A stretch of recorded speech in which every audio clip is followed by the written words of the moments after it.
Hey, English learners, welcome back to Mr. English Fluent Tutor, and welcome back to another wonderful episode. I am Anna. And I am Abel. Abel, can I ask you a question? Of course. What do you think about when you hear the words, stop comparing yourself to others? Honestly, Anna, my first thought is that it sounds nearly impossible to do. Everywhere I look, especially on social media, someone always seems to have a better job, a smoother accent, more money, or just a more perfect life in general. I scroll through my phone and suddenly I feel like I'm the only person in the world who is still figuring things out. It's a really tough feeling to shake off. I completely hear you, Abel, and I want to gently correct something very important there. What you are doing is comparing your behind-the-scenes reality to someone else's highlight reel, and that is a trap that quietly steals your daily joy every single time. The person online is showing you their greatest moments, not their struggles, their failures, or their ordinary Tuesday afternoons. Real progress only begins when you compare yourself to who you were yesterday, not to who someone else appears to be today. Wow, that genuinely hit me, Anna. I never really thought about it that way before, that I'm comparing my whole messy, unedited life to someone else's carefully chosen best moments. That does sound completely unfair to myself, honestly. So what you're saying is that the comparison itself is the problem, not the fact that someone else is doing well. That makes a lot of sense when I think about it clearly like that. Exactly, Abel, and that's the perfect starting point for everything we want to explore today. Comparison is one of the quietest and most persistent habits that hold so many people back from feeling genuinely happy and confident in their own lives.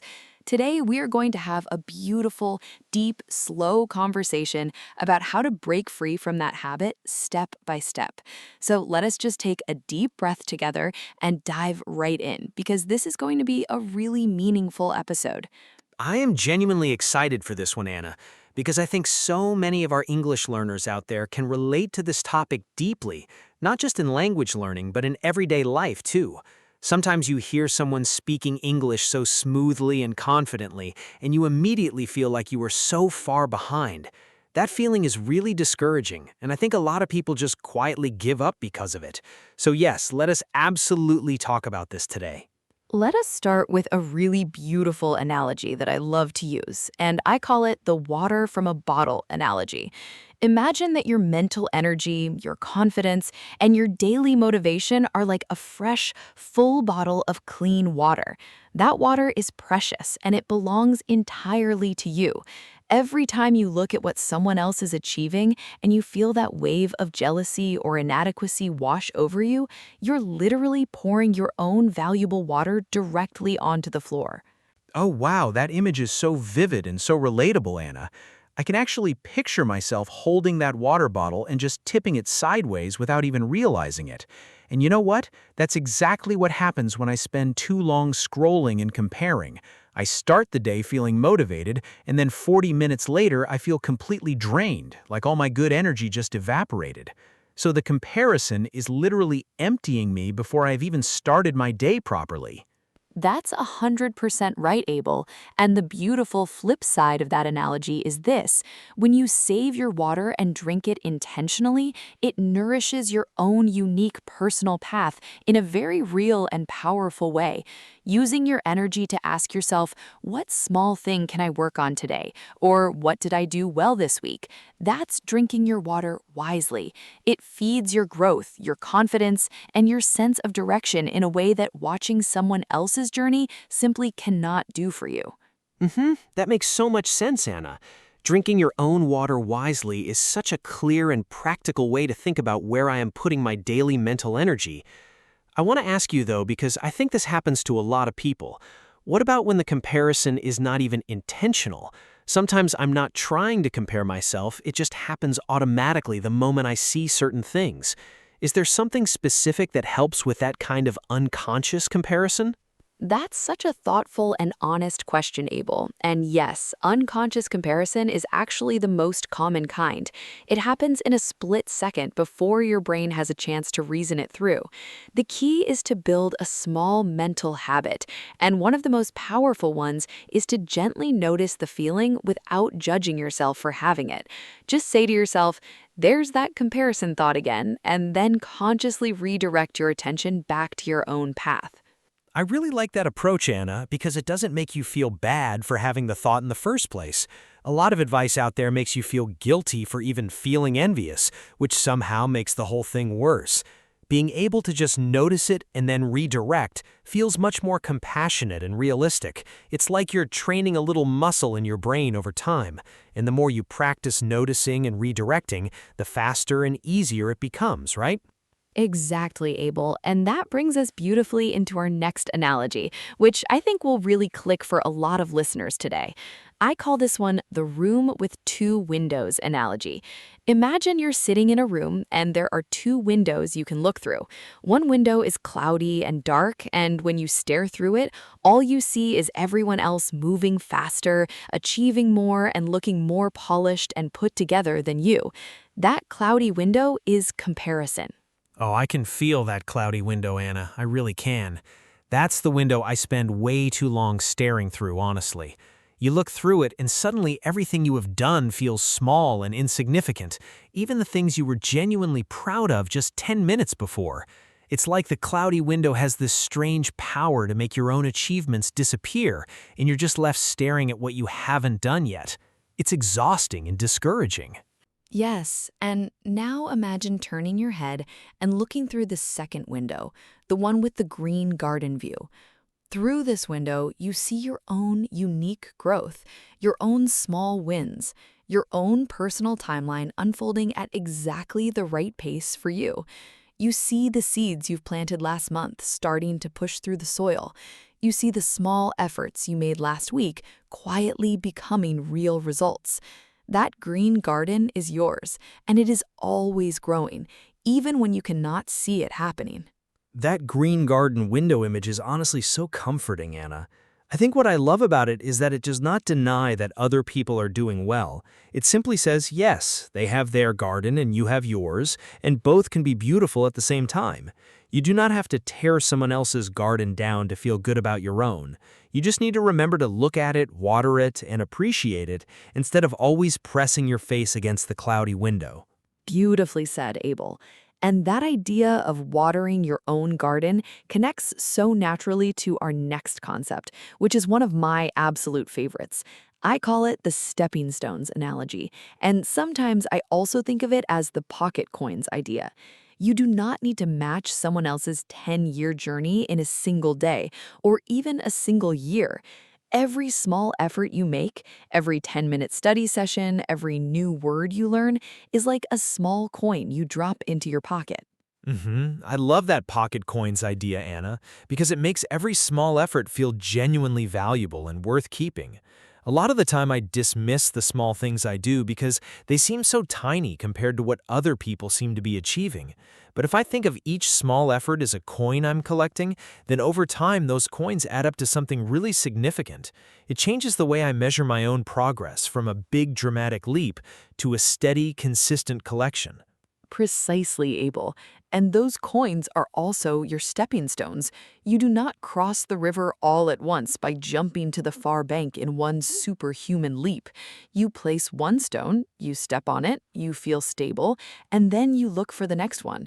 Someone else might be crossing a different river with different stones on a completely different path through the forest. But that has absolutely nothing to do with your river, your stones, or your crossing. Your path is entirely your own. That stepping stones image really resonates with me, Anna, especially for language learning. Sometimes I watch a video of someone speaking English so fluently, and I think, I will never get there. It is too far away. But if I think about it as placing one stepping stone at a time, practicing one phrase today, understanding one new grammar point this week, then suddenly the river does not feel so impossible to cross. It feels manageable and even quite exciting when I think about it that way. Oh, that is wonderful, Abel. And I want to hold on to that phrase you just used, I will never get there, because that takes us directly into one of the most powerful little tools we'll talk about today. It's a single magic word, and that word is yet. The moment you say, I will never speak English as fluently as a native speaker, your brain hears that as a permanent closed door. But the moment you add yet to the end of that sentence, something remarkable shifts. Honestly, Anna, just hearing you say that word yet out loud made something shift for me right now in this conversation. I will never speak English as fluently as a native speaker yet. It changes everything about the sentence, doesn't it? Suddenly, it's not a permanent wall, it's just the current position on a road that keeps going forward. It means I'm not there yet, but the direction is still open, the journey is still happening, and I'm still very much on my way there. Exactly, Abel. And that tiny word carries so much quiet power. It transforms a comparison that shuts you down into an honest acknowledgement of where you are right now, combined with an open door of possibility pointing forward. Yet is one of the most encouraging words in the English language, and I genuinely encourage every single listener today to start adding it to their inner voice whenever that discouraging comparison thought creeps in. It costs nothing, and it changes everything. I'm definitely going to start using yet much more intentionally, Anna, and I think our listeners will too. It's such a simple shift, but it feels very different emotionally. You know, speaking of that inner voice, I want to share something honestly here. Sometimes my inner voice is really unkind to me when I compare myself to other language learners online. It says things like, "Why are you so slow?" Or "Why can that person do it and you can't?" That voice can be really harsh. Thank you so much for being that honest, Abel, because I know so many people listening right now feel exactly the same way, and they needed to hear someone else say it out loud. That inner critical voice is extremely common, and it's almost always fueled by comparison. When we see someone else succeeding, our brain uses it as evidence that something must be wrong with us, which is a completely unfair and inaccurate conclusion. The evidence only shows that they're on their path, nothing more. Right, and I think that's where our next idea fits in so perfectly, Anna. The idea about there being no teacher behind the sofa. Can you walk us through that one? Because I find it really reassuring whenever I think about it. It helps me remember that personal growth is not a competitive examination where someone is secretly grading me and comparing my score to everyone else in the room. But I would love to hear you explain it in your own words today. Of course, Abel, and I love that you brought that one up. The idea is really simple and really freeing. Imagine you're sitting in your living room working on your English or working on any personal goal you have in your life. Now imagine there's a strict teacher hiding behind your sofa with a clipboard writing down every mistake you make and comparing your progress to every other student in the class. That imaginary teacher is what comparison feels like, right? Yes, exactly, Anna. That imaginary teacher behind my sofa is so real in my head sometimes. I can practically feel that clipboard being filled out every time I stumble over a pronunciation or forget a grammar rule. It makes me feel watched and judged, even when I'm completely alone. And the worst part is that the teacher behind my sofa is comparing me to people I've never even met, people in completely different circumstances with completely different lives and starting points. And here is the beautiful truth, Abel. There is no teacher behind your sofa. There is no clipboard. There is no grade being given out for how fast or how perfectly you are growing compared to someone else. Your life journey is not a competitive examination. It is a deeply personal, completely individual experience that belongs only to you. The only score that matters is whether you are doing a little better today than you were doing yesterday. That is the only comparison worth making. That is such a relief to hear said out loud, Anna. Even though I know it logically, sometimes you just need someone to remind you calmly and clearly that there is no secret judge watching your every step. That shifts the whole emotional atmosphere of learning and growing from one of fear and performance anxiety to something much warmer and safer. When you feel safe, you actually learn faster and more deeply, which is one of the beautiful ironies of letting go of comparison altogether. That is such a brilliant observation, Abel, and it connects perfectly to our next analogy, which I find incredibly comforting whenever I need a reminder myself. I call it the clean knife analogy. Think about a sharp, clean kitchen knife. When a knife is clean and sharp, it does one job with precision and ease. It cuts. But when you coat that knife in layers of rust, debris, and unnecessary heaviness, it loses its ability to do that simple job effectively and cleanly. Oh, I really like where this is going, Anna. So the rust and the debris on the knife is the comparison, the social expectations, the constant noise of what everyone else seems to be doing and achieving and looking like. All of that extra weight coats the knife and makes it dull and ineffective, and the clean knife is the version of me that strips all of that away and just focuses purely and simply on my one clear daily goal. Is that the right way to read it? That is exactly right, Abel. Perfectly understood. A clean, sharp knife means focusing purely on your own single daily goal and cutting away the external noise that creates that heavy fog of inadequacy. You do not need to carry the weight of every other person's journey on top of your own.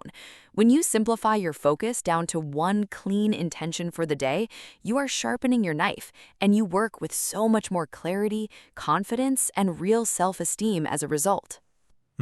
That is really practical and grounding, Anna. And I think the phrase heavy fog of inadequacy is such a precise description of how comparison actually feels in the body. It is not a sharp pain, it's more like this thick gray fog that settles over everything and makes it hard to see your own value clearly. The clean knife idea is about cutting through that fog with one simple, focused intention so that you can actually see and feel your own progress again. That is lovely. Beautifully described, Abel. And you know, this is a really natural moment for us to pause and review some of the wonderful vocabulary words that have been flowing through our conversation today. These are words that are incredibly useful for talking about self-worth, mindset, and personal growth in everyday English. And the best way to understand a word is to see it working naturally inside a real conversation, which is exactly what we have been doing together throughout this whole episode. Yes, I love the vocabulary review moments, Anna, because by this point in the conversation, the words already feel familiar from hearing them in context. So let us go through them one by one and really lock them in for our learners today. I think we have covered some genuinely rich and useful words in this episode that go far beyond the classroom. These are the kinds of words you hear and use in real-life conversations about feelings, growth, and everyday mindset. Let us start. Our first word is comparison. Comparison is a noun, and it means the act of looking at two or more things and examining how they are similar or different. In the context of today's conversation, comparison usually means measuring yourself against another person. And here's a natural example sentence. Constant comparison to other people on social media can quietly drain your confidence and make even your best days feel somehow not enough. Great definition, Anna. And I want to add a personal example sentence for comparison that feels really real to me. Every morning I wake up with good intentions, but after 10 minutes of scrolling online, the comparison begins, and suddenly my own progress feels invisible. That's how fast and how effortlessly comparison can take hold of your thinking without you even inviting it in. It really is one of the most automatic mental habits that many people develop without ever consciously choosing it. Perfect example, Abel. Our second word is highlight. In everyday English, highlight as a noun means the best, most exciting, or most memorable part of something. When we talk about a highlight reel, we mean a carefully chosen collection of only the very best moments, the ones worth showing and sharing publicly. Here's an example. What you see on someone's social media is their highlight reel, a curated collection of their best days, not a full, honest picture of their everyday life. That word highlight is such an important one to understand deeply, Anna, especially in the context of social media culture. I always forget that I'm only ever seeing the highlights, never the boring afternoons or the difficult mornings or the weeks when nothing seems to go right. Here's my example sentence for highlight. When I remember that every online post is just someone's highlight and not their whole story, I feel so much more compassionate towards myself and towards them too. That shift is really powerful. Wonderful, Abel. Our third word is individuality. Individuality is a noun, and it means the unique qualities and characteristics that make a person different and distinct from everyone else. It is the collection of traits, experiences, values, and ways of thinking that belong only to you. Here is an example sentence. Celebrating your own individuality means recognizing that your specific path, your pace, your strengths, and even your struggles are not flaws to be fixed, but rather the very things that make your story yours. Individuality is such a rich and meaningful word, Anna, and I think it is one that many English learners do not use as often as they could in everyday conversation. My example sentence would be, learning to appreciate your own individuality is one of the most freeing things you can do, because the moment you stop trying to become a copy of someone else, you finally have the energy to become the fullest and most authentic version of yourself, and that version is always more than enough. Beautifully said, Abel. And that takes us perfectly into our fourth word, which is authentic. Authentic is an adjective, and it means real, genuine, and true to one's own personality and values, rather than a copy or an imitation of something or someone else. In everyday life, being authentic means showing up as who you actually are, rather than performing a version of yourself designed to match what you think others expect. Example sentence. The most confident people are not perfect, they're simply authentic. I love that example sentence, Anna. So simple and so true. I think authentic is actually a word that has become quite popular in modern English conversation, especially when people talk about personal growth and relationships. My example sentence is, when I stopped trying to sound like the English speakers I admired online and started speaking in an authentic way that felt natural to me, my confidence grew so much faster, and the whole learning process became genuinely enjoyable rather than a constant performance. That is a perfect and very personal example, Abel. Our sixth word is self-esteem. Self-esteem is a noun, and it means the overall sense of personal value or worth that a person feels about themselves. High self-esteem means you genuinely believe in your own value and capabilities, while low self-esteem often comes from constant comparison and negative self-talk. Example sentence. Real self-esteem is not built by achieving more than other people. It is built slowly and steadily by keeping the promises you make to yourself each day. That definition of self-esteem really lands for me, Anna, especially the idea that it comes from keeping the promises you make to yourself. That is something I've been working on personally, just doing the small things I said I would do, even when nobody else is watching or rewarding me for it. My example sentence. Every time I sit down and practice my English for even just 15 minutes as I planned, my self-esteem grows a little stronger because I prove to myself that my word to myself actually means something real. That is a wonderful and very grounded example, Abel. And our seventh and final vocabulary word for today is trajectory. Trajectory is a noun and it comes from science and physics, but in everyday conversation, it means the direction or path that something or someone is moving along over time. When we talk about a person's trajectory, we mean the overall direction their life or growth is heading in. Example sentence.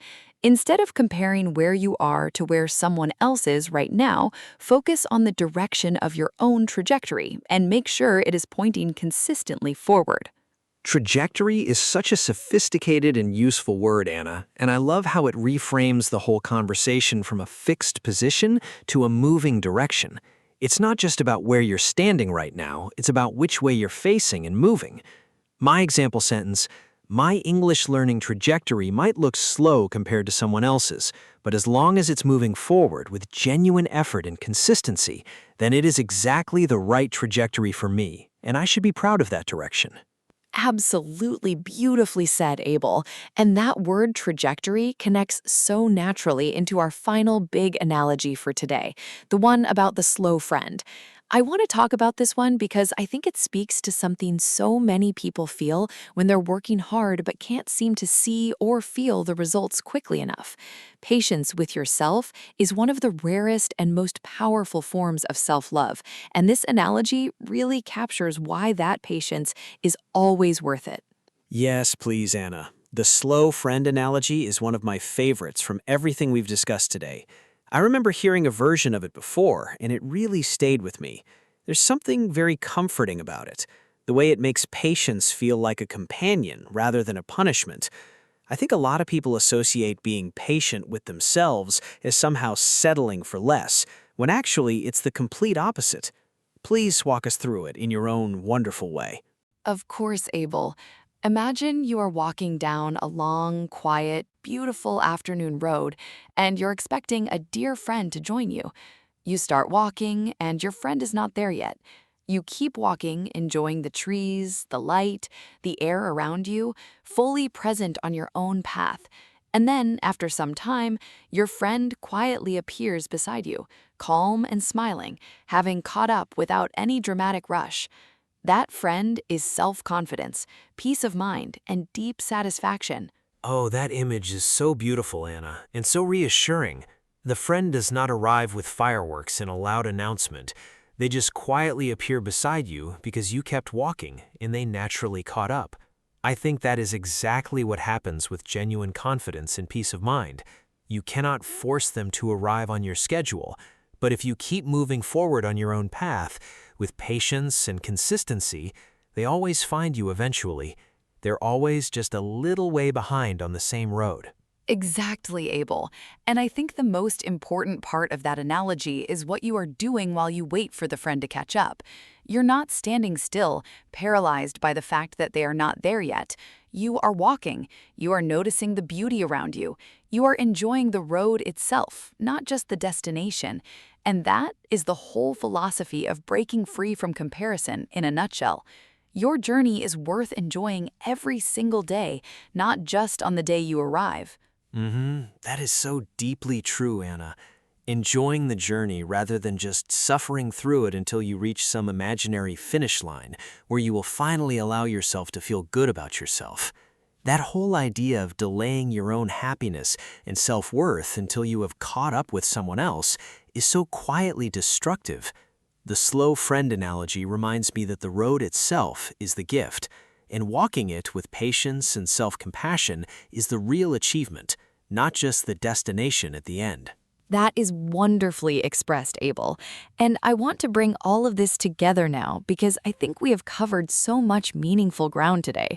We talked about the water bottle and how comparison drains your most valuable energy. We explored the room with two windows and the choice between the cloudy comparison window and the beautiful green garden of your own growth. We talked about stepping stones and pocket coins and the magic of the word yet. So much richness in this one conversation today. We really have covered a lot of beautiful ground today, Anna. And I want to offer a little summary of everything so that our listeners can carry these ideas clearly with them after the episode ends. Breaking free from comparison is not about ignoring the world around you or pretending that other people's success does not exist. It's about making a conscious, daily, compassionate choice to redirect your precious mental energy back toward your own unique journey and timeline. That redirection is where real growth lives. Beautifully summarized, Abel. Please keep going because you are doing wonderfully with this. Thank you, Anna. So, to summarize the best tools from today, drink your own water intentionally by keeping your focus and energy on your own path. Look through the green garden window to appreciate your own growth. Collect your pocket coins of small daily effort and place your own stepping stones one at a time. Keep your knife clean and sharp by focusing on one clear goal each day. Remember, there is no teacher behind the sofa grading your pace. Add the word yet to every discouraging thought you have, and walk patiently because your slow friend of confidence is always on the way. That is a perfect and comprehensive summary, Abel. I'm so proud of how you laid all of that out so clearly and warmly. And now I want to turn directly to you, our incredible English learning community, because this conversation only becomes truly powerful when you make it personal and real for yourself. So I have a very special question for you today, and I genuinely cannot wait to read what you share with us in the comment section below this video. Yes, Anna, I'm really looking forward to seeing what people share, too. Community moments like these are honestly some of my favorite parts of being a co-host on this channel. There is something incredibly moving about people being willing to share something real and personal about themselves in a public space. It takes courage, and it builds something beautiful when a community chooses to celebrate each other rather than compare themselves to each other. So please do share with us today. Here is your question, English learners. Drop a comment below sharing one personal strength or one achievement you are genuinely proud of today. It doesn't matter how small it might seem. It doesn't matter what anyone else has achieved or how your achievement compares to theirs. This is purely about you and your journey. Share it with us without any comparison to anyone else at all. Just one honest thing you are proud of yourself, right now, in this moment, today. I absolutely love that question, Anna, and I want to encourage every single person listening to actually do it. Don't just think about it in your head. Type it out and post it in the comments, because the act of writing it down and sharing it with this community is itself a beautiful small coin in your pocket. It's a stepping stone. It's a sip of your own water. It's a moment of looking through the green garden window and saying, yes, this is mine and it matters. We would love to hear from you. And before we close today, I also want to say something directly from my heart to every learner who found their way to this episode today.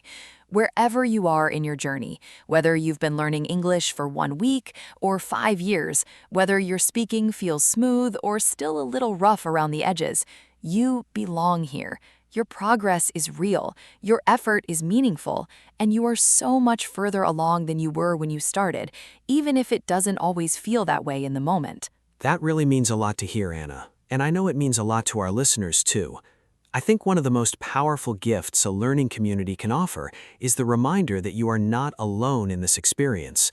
Every single person learning something new goes through phases of doubt, comparison, discouragement, and feeling like they are not moving fast enough.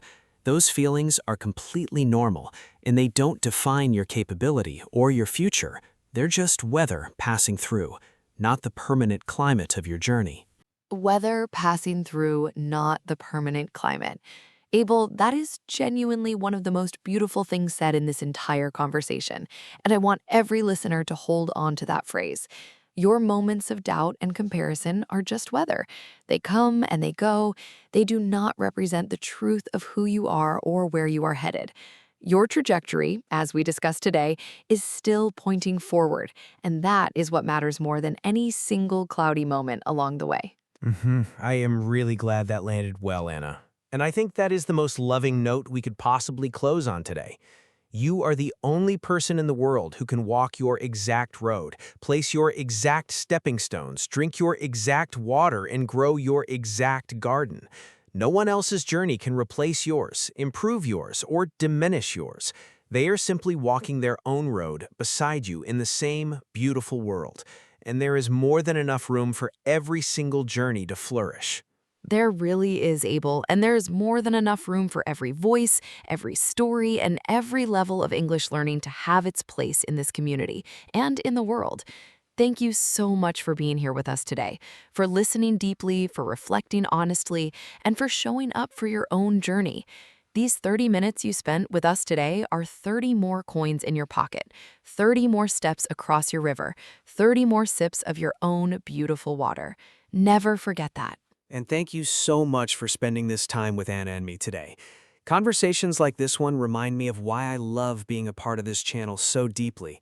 We are not just teaching English here. We are genuinely trying to help people feel better about themselves, more confident in their own skin, and more patient and compassionate with their own very real and very worthy journey.